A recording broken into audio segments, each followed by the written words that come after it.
Welcome to Crime on Caffeine. I'm your host, Erica. And I'm your host, Allison. Thank you so much for listening to another episode. Today, we be sipping on a local Florida coffee. I actually went there and got it myself. It is in St. Petersburg, Florida, and it is called Black Crow Coffee. This place, I'm telling you guys right now, is so cute. It's in downtown St. Pete if you are of localness or if you're ever visiting. It literally looks like a little house with like this garage, and it's so cute. And inside, you have to go through all of these little like rooms, and then you're in it. I don't know. It's just so cool. That is really cute. I know. And they have this door that says like Black Crow Coffee. We're going to put it on our story. It's really cute. But anyway, I bought the coffee and I sent it over to Erica so that we could drink it together and we can just love it. They have such affordable prices too. My cold brew was like $3. I am drinking their cold brew with oat milk and I think it's called Caramel Sutra. It's like a caramel vanilla syrup that they put in it. It's so good, and the coffee is so strong.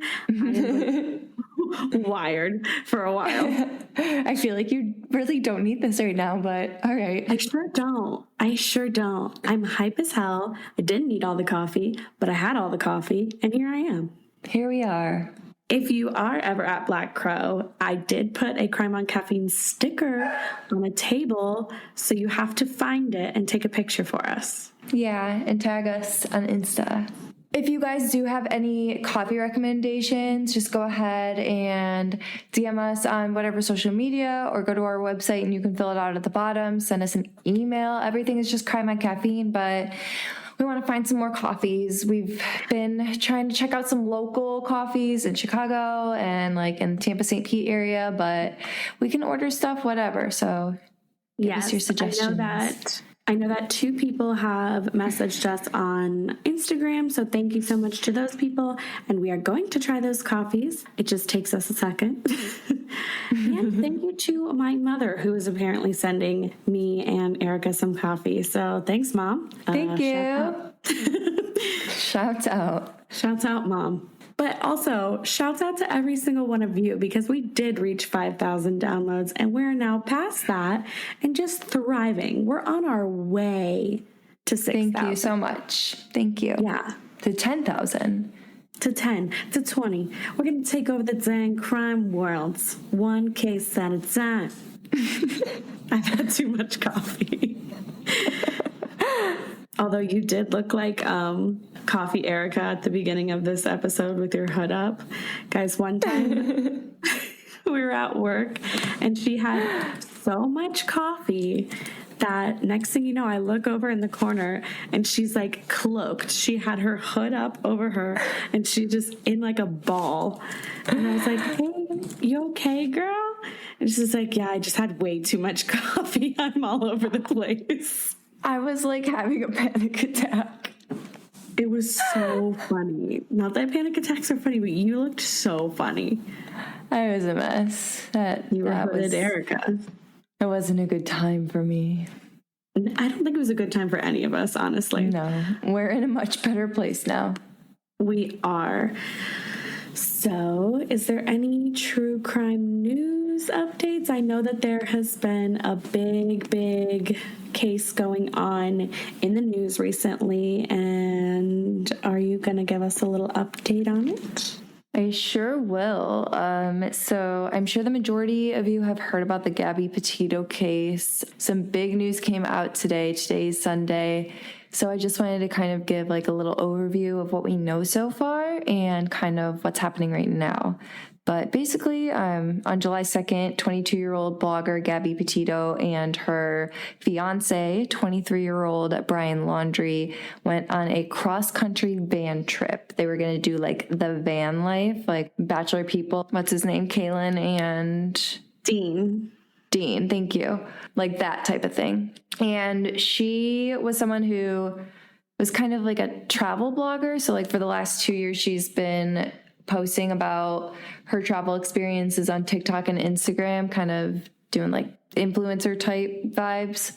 And so she was from Long Island. He was from Northport, Florida. And she actually moved to Florida to live with him and his parents. But they started this trip in New York. So they left New York and they were traveling west to go to like all the national parks. And so Gabby was documenting everything on Instagram, Twitter, TikTok. They were making a YouTube. Brian was posting on his Instagram. They were, doing the social thing. On August 12th, around like 4:30 in the afternoon, Moab City Police were called to a domestic incident near the Arches National Park, and the body cam footage was released. And let me just say, it is eerily similar to the body cam footage that came out of Chris Watts. I saw, I don't know, it wouldn't be really considered a meme, but it kind of was. But it was a picture of the boyfriend and Chris Watts next to each other. And then under it was Jenna Fisher when she was in The Office. Yeah. And I was like, oh my. And I didn't put that together yet. I was like, holy, literally the same. Geez. And that's super important to note because the body cam footage, the police report, everything kind of makes it look like Brian was the victim in that situation and was overall the victim, and just paints a very poor picture of Gabby. And we know by now that, he was very controlling, manipulative, more than likely abusive, and the ability to stay so cool, calm, and collected in situations like that's like a key characteristic of someone who is an abuser. So just something to point out. But so this body cam footage was released, and, it was an hour long. People have been analyzing it left and right. But basically the witness saw Gabby and Brian arguing over what he thought was a phone, and he saw Brian climb into the van and Gabby hit him on the arm, and she was trying to climb through the driver's side window as if he'd locked her out and she was trying to get in. And by the time the officers arrived on scene, the two of them had already left, but they caught up with them, and the van had been going 45 and a 15, and they stopped them and they were able to talk to them. The officer wrote in the report that after he activated his lights to initiate for them to pull over, he watched the van cross the double yellow dividing line in lane 1, merge to lane 2, and abruptly swerve to the right. And he said that when the vehicle swerved, both the front and the rear passenger side wheels hit the curb. A short distance from the entrance gate, the vehicle came to a stop. He said that Gabby was crying uncontrollably. And so the specifics of her mental health were redacted from the report just to protect her privacy. But in summary, he said, Gabby told me she suffers from X, Y, and Z. And because of these disorders combined with the arguments she and Brian had been having, she was really struggling with her mental health, which led to the incident. He said that they're in love, they're engaged, and they didn't want to see anyone charged with a crime. And this to me just sounds like watching someone be gaslit. That's what it felt like. Yeah. Putting the whole, whatever had happened. Obviously, nobody knows what happened. No one knows what they were arguing about. No one knows what he does to her, what she does to him, whatever. But she's kind of blaming it all on herself, blaming it all on her mental health, minimizing the extent of what happened. And it just seems like she was gaslit into doing that. Even her friends came out and said in reports that he's super controlling and manipulative, and he's super jealous. And one time he stole her ID so that she couldn't go out to the bars, which is crazy. And her friend Rose said he's got these jealousy issues and he struggles from what Gabby would call episodes, which is where he would hear voices, and he wasn't able to sleep because of this. And so that friend would literally force Gabby to sleep at her house because it was so scary for Gabby. Oh my gosh. I didn't know that. Yeah. So the last text sent from her phone was on August 30th to Gabby's mom. She said that she was in Yosemite and she had no service. The last time they'd seen her physically on FaceTime was on the 25th. So the last known date of Gabby's Instagram liking other photos was on August 27th. And then on September 1st, Brian returned home to Florida in the van without Gabby. So Gabby's family was trying the following week to get in touch with Brian, texting him, asking where the hell Gabby was, and they just didn't reply to her, which is so sketchy. But they received no response, and so on the 11th, they reported her missing. On the 17th, Brian was reported missing by his attorney, and his family claimed that the last time that they saw him was Tuesday the 14th, and that he was going hiking in the Carlton Reserve in Venice, which is 80 miles of trail. And so the FBI began searching there for Brian, but they called off the search because it got dark. But I'm assuming they're continuing that. And then at Grand Teton National Park, they were searching for Gabby because the last time that Gabby's parents spoke to her on the phone, so not FaceTime, was the 29th. And Gabby told them that's where she was. So that's where they started to search for her. So this case has quickly become the largest TikTok internet investigation ever. If you're on the app, I'm sure you've seen the videos. It's literally my entire For You page, but there have been people's reports of seeing the couple, seeing the van. There was one couple who gave Brian a ride and claimed that he'd been acting super strange and was demanding to be let out of the car. He was freaking out after originally asking them to hitchhike, and he gave them $200. But the rest of the videos have just been people theorizing and doing their own investigating, people looking through the couple's Spotify playlists, analyzing their Instagrams. People believe that the most recent posts by Gabby's on her Instagram were actually posted by Brian just because of the style of the caption and the way that things were tagged and brands were tagged, and also the color of her hair, her roots. Insane what the internet has done with this case. But they even analyzed her YouTube video. There was a scene where he was in a hammock reading a book. So the book that he was reading is called Inhalation, and basically, it's a book about... It's girls going missing while traveling. Yes. And it's so crazy when you look up the book, the name of the book, the top stories are Gabby Petito video shows Brian reading book. And then the next one says internet crazy theory about novel Brian was seen reading. Makes sense. That's her Spotify playlist. People were analyzing. He was adding songs to that playlist the day that he drove back in the van. And people were analyzing those songs because it had to do with stuff about an abusive relationship or just some pretty interesting things, some coincidences. Yeah, so as of about 2 hours ago, the FBI has reported that her body was found in Grand Teton National Park, so where they were searching. Obviously, they don't have the autopsy yet because this literally just came out, but they said that the remains were completely matching Gabby's description. They did ask anyone who may have come in contact with Gabby or Brian or saw the white van or anything from their trip, from the beginning of their trip up until Brian went back to Florida, to contact law enforcement at tips.fbi.gov, call 1-800-CALL-FBI, or to contact the Denver field office directly at 303-629-7171. Because I know we have a lot of listeners over in that part of the country, so you never know. Yeah, that is our crime update of the week. Hopefully we can get more information for you guys for next week's episode to keep you, better informed of anything that happens throughout this case. But today we have an infamous case. I don't know why I do this to myself, but, Erica stays away from these things. She's always talking about missing people and unsolved mysteries.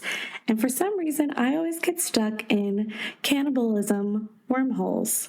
And that is where I found Katherine Mary Knight. If you don't know who Katherine Mary Knight is, you live under a rock. She bad. She bad. She was actually the first woman in Australia to get life in prison with no parole, no chance of parole. So without further ado, let me inform you of Miss Katherine Mary Knight. Katherine Knight was born as a younger sister in a set of twins on October 24th, 1955 in Tenterfield, Australia, to Barbara Ruffin and Ken Knight. And this is where the scandal of her childhood begins. Barbara was married with 4 boys when she had an affair with her husband's friend, Ken Knight. Coming from a small Australian town, the minute the truth came out, everybody knew about it. Ken was a violent alcoholic that raped Barbara multiple times a day, and even Katherine remembered being sexually assaulted by multiple family members until about the age of 11. When she tried to confide in her mother about the abuse, her mother said, "Put up with it, stop complaining." So right off the bat, things are going really well with her mother. Apparently they've got a great relationship, right? Mom of the year. The only person she could confide in, apart from her twin, was her uncle, Oscar Knight, who was a champion horseman. But he unfortunately committed suicide in 1969.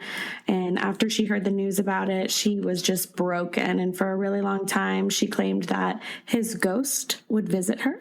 After this, her family moved back to Aberdeen, where she became what people described to be as a loner and a bully at her high school in Muswellbrook. Drama. Some people referred to her as rough as guts, never picking on people her own size and targeting the younger and smaller children.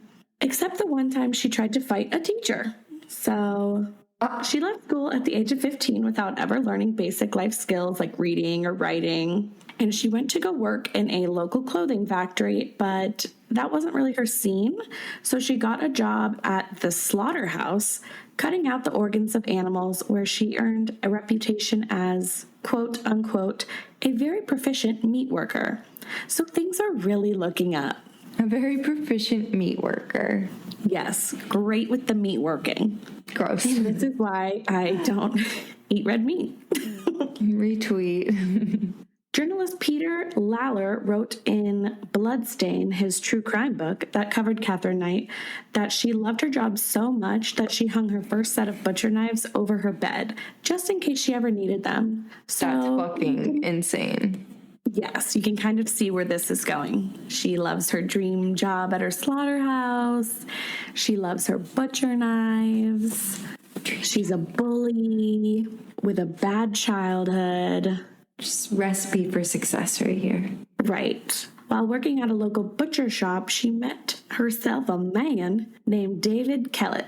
David was known to be a violent alcoholic, so why not be attracted to the exact toxicity as you grew up with? Great. One day at work, David was exchanging in a fist fight because, as I said, he was a violent man. Apparently, this was not an unusual occurrence for him. On this occasion, though, Katherine decided she was going to join in the fight. What? Oh, yeah. And she rocked his world in more than one way, if you know what I mean. Love some good couple bonding.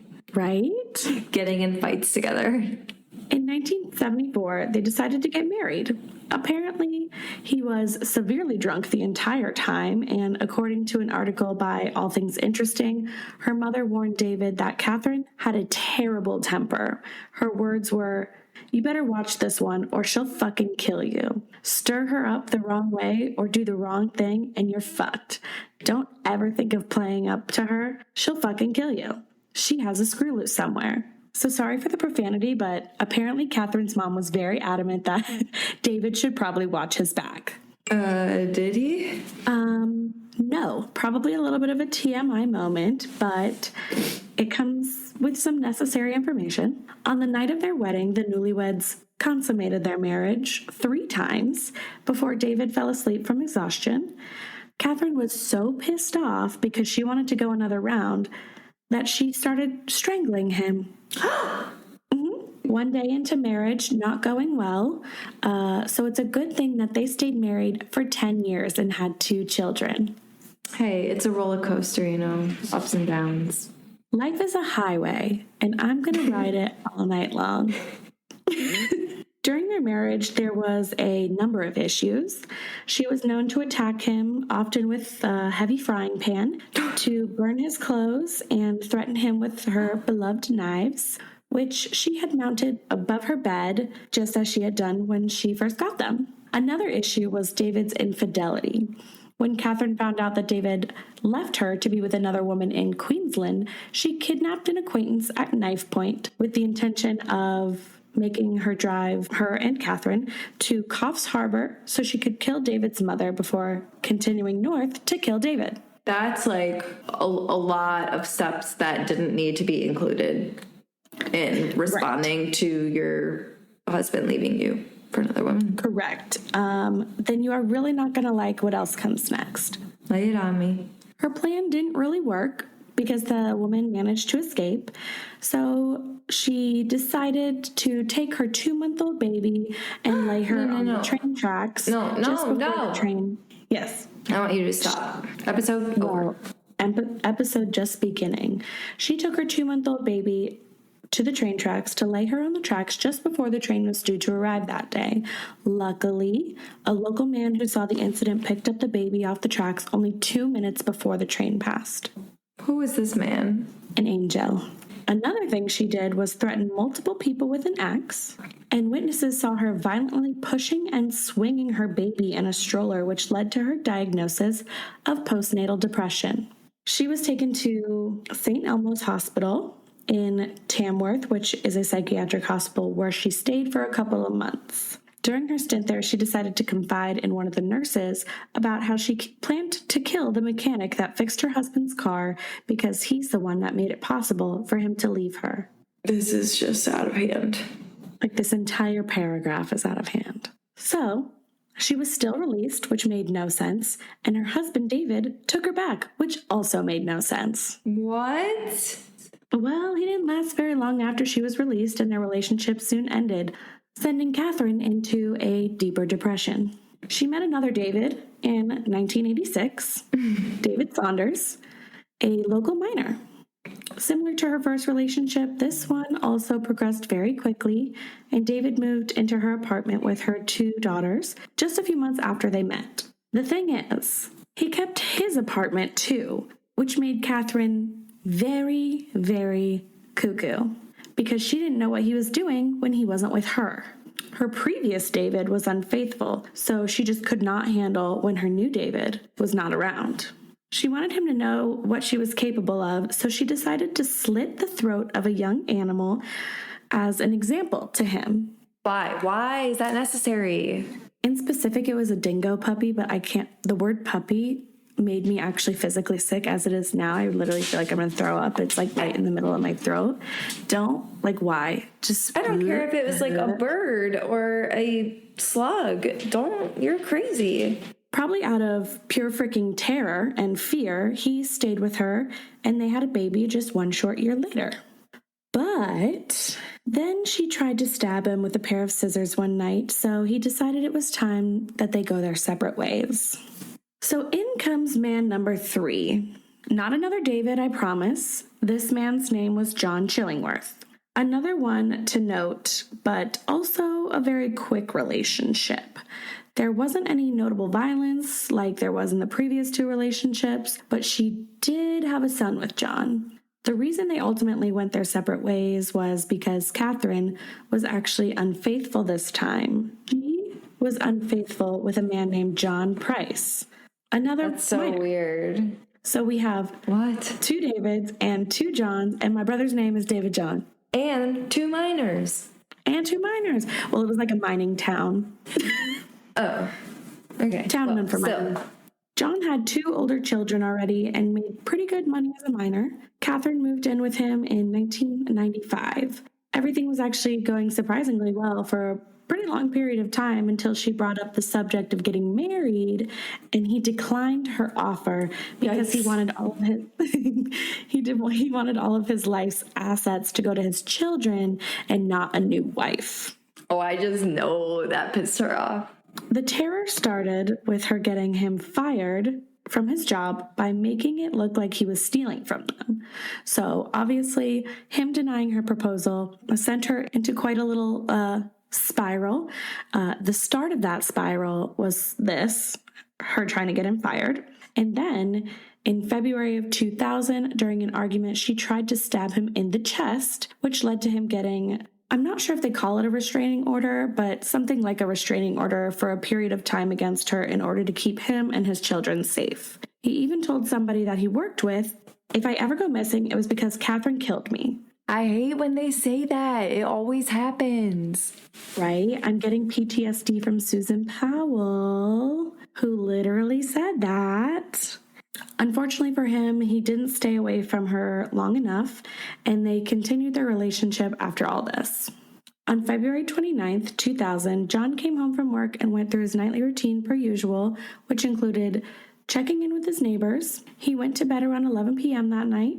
Katherine came home a little later and went through her own nightly routine, eating dinner, watching some TV, and then showering before she made her way to bed. She woke up John and they had sex a couple of times, and then he went back to bed, but Katherine did not. She grabbed a butcher knife from her bedside table. And as Erica said in the last episode, we don't do knives here. We don't. No, we don't. And this entire episode has been about knives. Yeah, I know. And she stabbed John Price 37 times. According to evidence, he did wake up during the attack, but couldn't fight her off. Many of the wounds were deep and extended into vital organs, including the aorta, both lungs, the liver, the stomach. Sorry, I literally just burped because I'm going to throw up. Yeah, this woman. I'm not done.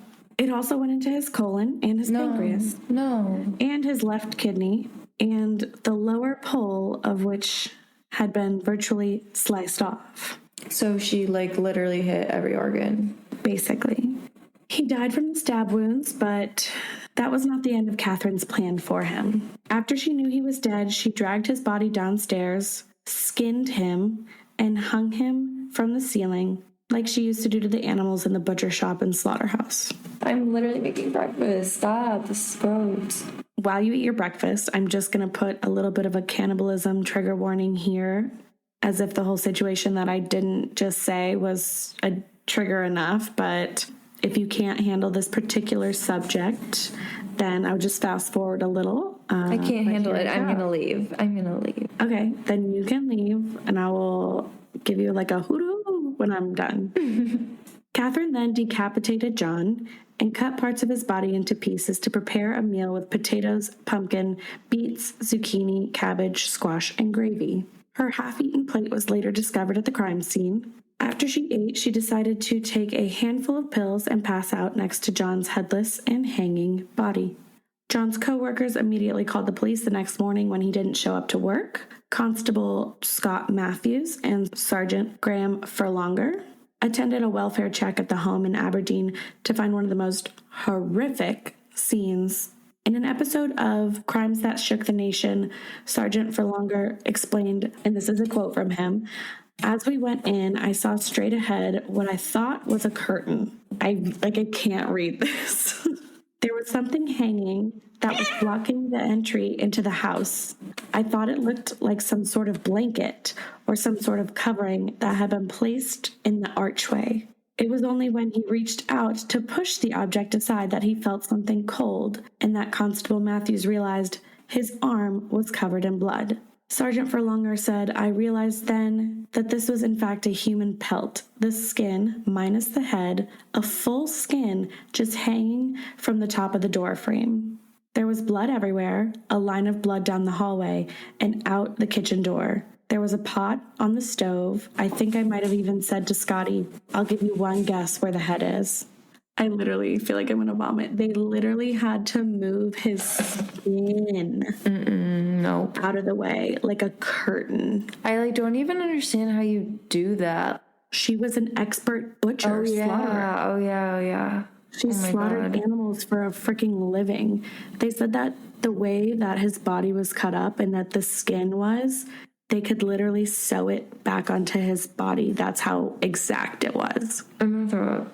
When they showed up, Katherine was still laying there in kind of a comatose state because she had overdosed on pills that she had taken. They detained her, even though she was still kind of like a zombie. And when she came to, she claimed that she had zero recollection of the evening.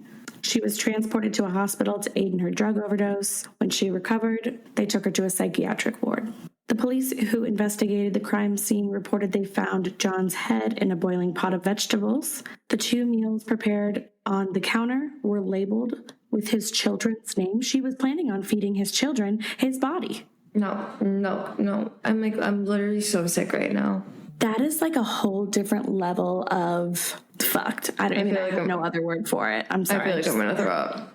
She was then charged with the murder, even though she still was claiming she didn't remember anything. Officials say that she had driven into town with his wallet and withdrawn $1,000 from his bank account. The police said that they couldn't account for the money still to this day, and they had no idea why she did it because she had no recollection of the night. So they have no idea why she did that, and they've never seen the money. Just added it so that we can have something to think on, Now I'm going to go into a little bit of a Q&A between the investigator when they detained her. Hold on. The burps are so real because I literally have wanted to vomit this entire episode. Oh, God. Do you not feel sick? I feel so sick. Yep, my breakfast is sitting over there on the counter, and it's probably not going to be touched. So yeah, I probably won't eat all day, but that's where I'm at. I'll just have coffee in my stomach, and that's it. That's all you need. Just a little crime and a little caffeine. This is a lot of crime, and I did have a lot of caffeine. Okay, so I'm just going to go by like a Q and an A, because that's what it looks like. Question. Kathy, I'm investigating the death of John Price, known as Pricey to a lot of people in Aberdeen. On or about Wednesday, the 1st of March this year, I have a reason to believe that you may be the person responsible. Is there anything you can tell me about this matter? Her answer was, I don't know anything on it. Question. Can you recall the last thing you remember? She said, the last thing I remember was going out for tea with my daughter and the kids coming home. Question. Do you recall going into Pricey's at all? Her answer was, I really don't know nothing. Question. Can you just take me to the last thing you actually recall Tuesday, the 29th of February? She answered, the last thing I recall was, I don't know about your dates, but I went inside and I watched a bit of TV. By the way, obviously these are like weird sentences. She's very uneducated, so. Oh, yeah, I keep forgetting that. Yeah, very uneducated. So they asked her, right, but was Pricey there? And she said, So they asked, can you tell me where he was? And she said, not particularly. And they said, do you remember anything else after that? And she said, no. Basically, she claimed to have amnesia that dated back to February 29th and into March 1st. That's what she was claiming. Very convenient. Very convenient timing of amnesia, yes. Didn't have a history of amnesia, but from February 29th to March 1st, holy cow, did she have it then. An examination of the bloodstains and their different characteristics and the pattern of occurrence in various parts of the house were establishing that John was first attacked in the bedroom. The wounds then afflicted were to the front of his body, and it was clear that after that he got off the bed, and then further injuries were being inflicted on him in the course of his attempts to escape from Catherine. So he got from the bedroom and moved down the hallway in order to get outside, but he was stabbed in the back a number of times. While he was in the hallway, he tried to switch on a light, and at the time he was heavily bloodstained from the front and the back, and it appears that he had been further stabbed in the front part of his body again. So this is just kind of like their bloody recollection evidence of how it all went down. Yeah, okay. If you weren't getting that. No, yeah. In the course of his attempt to escape, he then reached the front door. He opened it, and it's apparent that the bloodstains were on the outside of the knob of the front door. So he did get outside of the house. However, he was so close. I friggin' know it. However, he did not remain outside and was either dragged or came back into the house, and then he fell in the hallway kind of close to the open doorway that leads into a lounge room, and that was when his body was later found there in the lounge room by police. So that is the blood kind of evidence and their thinking of how it all went down. Because we won't know how it went down because somebody has amnesia. Somebody. Won't name any names, but Catherine. The trial was initially set for July 23rd, 2001, but was adjourned because there was an illness in the council. She maintained her plea of not guilty, and the trial was reset for October 15th, 2001. There was another slight delay because they needed to augment a jury in the case. Basically, I'm going to read what Murderpedia wrote about what this kind of means. This happened because of something called inter alia, which means the nature of the case and the possible adverse effects on the members of the jury because of the graphic and disturbing evidence that could be called to the trial. So members of the augmented jury were warned of the problem and given an opportunity to excuse themselves if they felt that the nature of the material that was going to be in the trial would be, causing them physical or any other harm in the course of the trial or serious ongoing upset. And about 60 jurors left and had to be replaced. Yeah, I mean, I would too. Yeah, I'd be like, yeah, no, I'm not doing this, but thank you. But at the same time, that would be so crazy to be sitting in on that. That's cool, though, that they give that kind of warning. I've never heard of that. An up-to-date medical and psychiatric assessment had to be done, obviously, and they deemed her eligible for trial. Her trial began, but at the last minute, she changed her plea to guilty. The case was adjourned, and they didn't even have a testimony because she changed her plea to guilty. So it was determined by the Crown that her actions that night were premeditated on 4 different criteria. About 16 months before the murder, Katherine told one of her daughters, "I told him if he took me back this time, it was till death." In the same conversation, she said, "If I kill Pricey, I'll kill myself after it." Oh, you tried. Sugar, she tried. About 5 months before the murder, she told her brother, Kenneth, "I'm going to kill Pricey and the 2 kids too."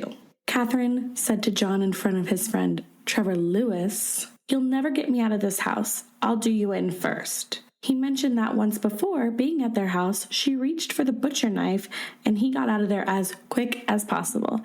And that's not all. She also said in front of a woman named Amanda Pemberton, "If you leave me, I will cut your balls out," which she in fact did. Katherine Mary Knight was formally charged on October 18th with the murder of John Price. Whoop, whoop. The judge at Katherine's murder trial, the Honorable Barry O'Keefe, since said that he has never before or since been struck by something of this horrific nature. He noted her lack of remorse and the continued threat she posed on society. She was escorted to prison that day, and the judge ordered that her papers be marked never to be released. That's like a very famous thing. Just that right there. If you read a bunch of articles, if you look into her, that's like the big thing, that her papers were marked never to be released. Good. For the first time in history, a woman in Australia was given a life sentence without parole. She is serving her time at Silverwater Women's Correctional Center and claims she's innocent. Any appeals that she has tried to make have immediately been denied, and she is currently 66 years old. According to James Phelps, who is the author of Green is the New Black, Katherine spends her time knitting, painting, and helping other incarcerated women sort out their dispute. She rarely has phone calls or visits from loved ones, and she reportedly found religion. So the psychological characteristics of Katherine Mary Knight. First, we're going to hear from Dr. Delaforce, who was brought in by the Crown to psychiatrically assess Katherine. Him and another doctor, Lambeth, kind of had the same takeaways, so I'm just going to talk about Dr. Delaforce. He said that there were many indications that the killing of John Price was carrying out a planned behavior, and that this was consistent with her ongoing violent fantasies and vindictive characteristics. He basically had the view that she suffered from borderline personality disorder. He expressed the view that the borderline personality disorder he diagnosed had no significant or immediate connection with what she did that night. He said, quote, "What she did on that night was part of her personality, her nature, herself, but it is not a feature of borderline personality disorder, and it is not even significantly connected." Yes. So he's basically saying not everybody who has borderline personality disorder can do things like this or will do things like this. This was her personality, herself. This was her. 100%. I mean, we saw it was literally like organically grown throughout the years. Exactly. So him and Dr. Lambeth kind of agreed on that characteristic. Dr. Milton, who was also called in by the Crown, took a somewhat broader approach on Katherine's mental state. Again, Dr. Delaforce and Lambeth concentrated their diagnosis on what is known as the Diagnostic and Statistical Manual of Mental Disorders, the 4th edition, if you were wondering. But Dr. Milton pointed out that that specific DSM itself had shortcomings and that it was but one in the series of different approaches. So he expressed that his opinion was, quote, "The personality problems demonstrated in the history of Miss Knight's life are not, in my view, psychiatric disease. They are her nature. These personality problems did not stop her from knowing what she was doing or whether it was wrong or right, nor did they stop her from exercising control over her actions when she chose. The main effect of Miss Knight's personality problems was to cause difficulty for others.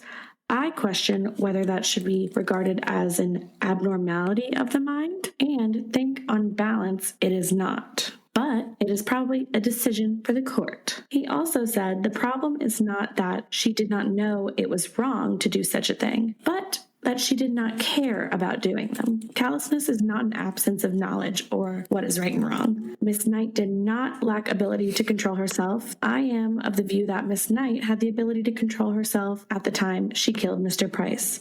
She could have decided not to kill him. I do not believe her ability to control herself was impaired. So everybody is on the same dang page that this woman definitely had borderline personality disorder, but she did have the ability to control herself, and she did this out of pure want. My diagnosis is that she is a messed up individual. Thank you, Dr. Erica. Of course. Okay, now I'm going to get into the psychology of dismemberment. I have gone over cannibalism before, but I will touch on it again at the end. Yay. I'm sorry. I'm sorry. I promise I won't. Well, I can't say I promise I'll never have a cannibalism case again. Apparently, this is just where I end up. Okay, so dismemberment. So, forensic psychologist, I am going to butcher this, Helena Hakanen Nihol. Guys, I like how you just went for it. I did. And I think I'm somewhere in there. She was a former criminal profiler with the Finnish police, and she was a professor at the University of Eastern Finland and the University of Helsinki. So obviously her name has a lot of really cool, like the A's with the 2 dots over it. That's why I can't pronounce it, okay? I'm not Finnish. Anyway, she suggests that there are 5 main different kinds of homicidal mutilation, possibly the most common, and it's referred to by forensic specialists as defensive, because the motive is to assist in hiding or moving the body, getting rid of evidence, making identification of the victim more difficult. So that is the most common form of dismemberment. That is not the form we were dealing with. I believe we're dealing with the second form, which is most likely a motive or category for this sort of mutilation, frequently found to be aggressive, where the killing and mutilation is brought about by some aggressive, strong emotions. They are part of the same emotional motivation. So basically, this form of mutilation is aggressive and is emotionally charged. That is what I think we are dealing with in Katherine Knight's case. So that is the second form. I'll still go over the third, fourth, and fifth form just so that you guys can get a kind of breakdown of dismemberment, since I'm sure you really want to know. The third most common category is usually referred to as an offensive mutilation, where the dismemberment is in fact the real purpose of the murder all along. This one could kind of go with it too, because she was making soup. You get it. In the fourth category, this is the psychotic murders, where the perpetrator has lost touch with reasoning and perception of reality. They're hearing voices, they're suffering from bizarre delusions. So this is not her, but that is the fourth characteristic of dismemberment. And then the last one is kind of a mafia situation, where mutilation and dismemberment is a way of sending a message to others, like a form of communication, warning, or a threat. So obviously this is not what that was. She's not The Sopranos. And then lastly, we'll go over a little bit of cannibalism. Basically, the patients that, have been diagnosed and dealt with cannibalism fall into 2 subgroups, suffering either from severe schizophrenia or from a mixed personality disorder with sadistic and psychopathic features associated with paraphilia. For the schizophrenia group, cannibalism is a self-defense reaction to be perceived as threat or destruction. So survival depends on the inhalation, which we talked about earlier in this episode, was a book that somebody was reading, or assimilation of of the other. And then for the mixed personality disorder group, ego and narcissism are the central issue, with a desire to overcome deep-rooted frustrations by means of an extraordinary act. Ego, narcissism. Katherine Knight. But that is all I have for you all in the sense of Katherine Knight. That's where we're at with her. I wish her the worst. I wish her the worst. And I'm really sorry for starting your guys' day off with indigestion, maybe a little bit of heartburn there at the end. I know I am not feeling well, and I didn't mean to do this to you, but I felt like it was a necessary case to bring you all. Yeah, honestly, I would say definitely needed to be covered. Thank you guys so much for listening to this episode. Go ahead and follow us on all of our social media, Twitter, Insta, Facebook. Everything is Crime on Caffeine. If you want to head over to our website and submit a case or give us some coffee recommendations, crimeoncaffeine.com. If you want to buy us a coffee, you can do it through our website. And yeah.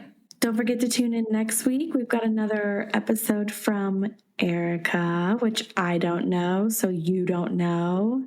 And be ready. Yeah, be ready, because I started this one a week, like with an extra week's worth of research than I normally do, because I knew that it would involve a lot of research. So buckle up and we will, catch you then.